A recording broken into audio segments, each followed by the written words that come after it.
Жалпы қазақтар Ресейдің құрамына, Ресей империясының құрамына кіргеннен кейін көптеген ұлт-азаттық көтерілістер болады. Бірақ та Ресей империясы құлағаннан кейін, яғни 20 ғасырда жалпы бізде алаш қозғалыстары жай басталады. Яғни зиялылар шығып, халық кішкене дамып, сондай бір процесс басталып жатады. Және 1917 жылы бізде ақпан революциясы болады. Осы ақпан революциясы кезінде, яғни Ресей империясы құлап, кеңес билігі келетін осы бір моментте үлкен революция болып жатады, мемлекет өзі әлсіреп қалады.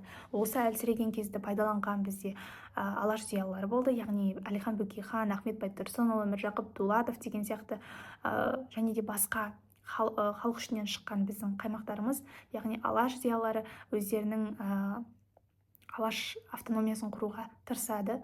Оны атап өткен кезде Орынборда өткен екінші жалпы қазақ съезінде алаш автономиясы болып жарияланады. Алашорда үкіметі жарияланады. Және оның бізде басшысы Әлихан Бөкейханов болады. Негізінен бұл алаш автономиясы бізде қазақ жерін тұрақтылықта сақтау, мәдениетті дамыту, ғылымды дамыту және демократиялық басқару жүйесін енгізу сияқты маңызды реформаларды қамтиды. Бірақ көп ұзамай 1918-1920 жылдардың аралығында бізде кеңес үкіметі билікке келеді. Большевиктердің билігі нығайып, күшейіп кетеді да біздің жерімізде болып жатқан алаш автономиясын көріп, сразу бұл затты құртуға тырысады екен. Осылайша бізде алаш автономиясы көп ұзамай құлайды. Құлағаннан кейін біздің осы бағана айтып өткен зиялыларымызды қуғын сүргінге жіберіп бастайды. Олардың көзін жоюды, Ресей кеңес билігі олардың көзін жоюды көздеген болатын. Одан кейін айтатын ол бізде қазақ АКСР және қазақ КСР. Алаш автономиясы бізде құлайды. Айтып өткендей кеңестер билікке келеді. Олар билікке келгеннен кейін 1920 жылы 26 тамызда Ленин мен Калинин бастаған декрет бойынша Қазақ автономиялық кеңестік социалистік республикасы, яғни қазақ АКСР құрылады. Оның астанасы ең алғаш бірінші Орынбор болып сайланады. Бірақ та одан кейін бізде шекаралар қойылып бастайды. Сол кезде Қазақстанның шекарасынан Орынборды алып тастайды, яғни Орынборды Ресейдің жағына қосады. Ал Орынбор бізге кірмей қалғандықтан Орынбор біздің астанамыз болмайтын еді. Сондықтан да 1925 жылы біздің астанамызды Қызылорда қаласына өзгертеді, Ақмешіт қаласына. Бірақ көп ұзамай 1929 жылы қазіргі Алматы қаласы бұрынғы Верный қаласына астанасын, қазақ АКСР-ның астанасын көшіреді. Бұл қазақ АКСР кезінде бізде жалпы көптеген ұжымдастыру, индустрияландыру сияқты процесстер болады. Қазақ осы уақытта ашаршылық кезеңін бастан өткізеді. Одан кейін 1936 жылы бізде қазақ АКСР емес қазақ КСР болып өзгертіледі. Яғни қазақ кеңестік социалистік республикасы мәртебесін алады. Біз енді автономиялы емес, біз одақтас мемлекет болып сайланамыз. Бұл кезде бізде Қазақстанның жеріне көптеген зауыт фабрикалар салынады. Қазақстанның жері индустриялық аймаққа енеді, және де бұл уақытта бізде Сталин басқарады. Сталиннің кезінде бәріміз білетіндей 1941-1945 жылдар аралығында Ұлы Отан соғысы болады. Ұлы Отан соғысында Қазақстан өте үлкен рөл атқарған. Біздің көптеген батырларымыз соғысқа барған, көптеген халық сол соғыста болған. Одан бөлек біздің жерімізде көптеген астықтар жағынан немесе барлық жағынан біздің Қазақстанның жерін Ресей империясы қолданғанын ескеріп өтейік. Және 1937-38 жылдар аралығында Сталиннің бастамасымен бізде репрессия болады. Репрессияда қаншама қазақтың білімді азаматтары, қазақтың көзін ашам деген азаматтар ату жазасына кесіліп дүниеден өтіп кетеді екен. Осылайша қазақ мемлекеттілігі 20 ғасырда бірнеше рет қайта жаңғырады. Алаш автономиясы ұлт-азаттық қозғалысының бастамасы болса, қазақ АКСР мен қазақ КСР кеңестік билік аясында мемлекеттік формасын сақтауға мүмкіндік берді. Бұл кезеңдерде болашақ Қазақстанның негізі қаланды деп айтсақ болады. Өйткені сол кездері салынған зауыт, фабрикалар біздің қазіргі тәуелсіз Қазақстанда да әлі күнге дейін жұмыс істеп тұрғанын ескеруіміз керек. Және де айтарым сол.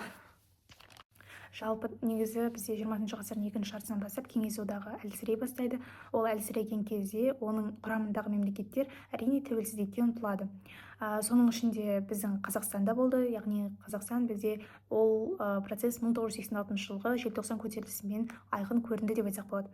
Осы уақытта бізде үлкен көтеріліс болды, халық шеру жасады бейбіт.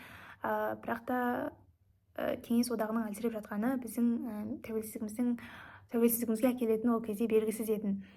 Жалпы 1980 жылдардың соңында кеңес одағы қайта құру, жариялық жайлы саясат жүргізді. Бұл өзгерістер жалпы әртүрлі республикаларға әртүрлі әсер етті, яғни олардың ұлттық сана сезімін оятты, тәуелсіздікке деген ниетін одан әрі дамытты деп айтсақ болады. 1990 жылы 25 қазанда бізде қазақ КСР мемлекеттік егемендік туралы декларацияны қабылдайды, бірақ та бұл мемлекеттің тәуелсіздігін білдірмейді. Әлі де біз Мәскеуге тәуелді болып тұрған едіміз ол кезде. Және 1991 жылы кеңес одағы толықтай ыдырауға жақындап қалады.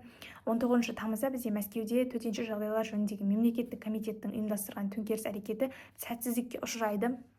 Кеңес одағы осы кезде ыдырау процесі одан әрі артады екен. Осы жылдың, яғни 1991 жылдың 1 желтоқсанында бізде ең алғашқы рет Қазақстанда президент сайлауы өтіп, бізде Нұрсұлтан Әбішұлы Назарбаев жеңіске жетіп, халықтың ықыласын алып президент болып сайланады. Және одан кейін 1991 жылы, сол бір аптадан кейін 8 желтоқсанда бізде Белоруссия, Ресей, Украина басшылары бастаған Беловеж келісімі болады. Осы келісім бойынша біз 16 желтоқсанда Қазақстан Республикасы мемлекеттік тәуелсіздігі туралы конституциялық заңды қабылдайды. Яғни біз осы кезде барып тәуелсіздікке қол жеткіздік. Кеңес одағынан бөлініп дербес Қазақстан Республикасы болып атала бастадық. Негізінен осыдан кейін бізде 1992 жылы біздің рәміздеріміз қабылдана бастады. Ту, елтаңба, гимн деген сияқты. Осылайша ары қарай тәуелсіз Қазақстанның тарихы жалғасып бастайды екен. Негізінен бізде қазақ мемлекетінің қалыптасуы өте ұзақ процесс болған болатын. Сонау сақтардан басталған тарихымыз қазір тәуелсіз Қазақстанға алып келіп отыр. Бізде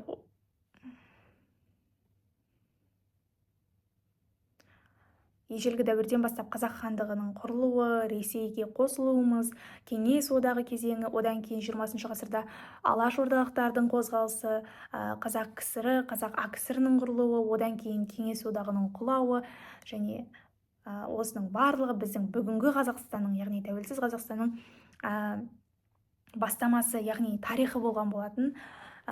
Енді қазір бүгінгі Қазақстан ол әлемдік қауымдастықтың толыққанды мүшесі, өз болашағын өзі айқындайтын егемен мемлекет. Біз қазір ешкімге тәуелді емеспіз, өзіміздің капиталистік көзқарасымызды ұстанып, осы барлық мемлекетпен әлемдегі тереземіз теңдей болып өзімізді дамытып келе жатырмыз.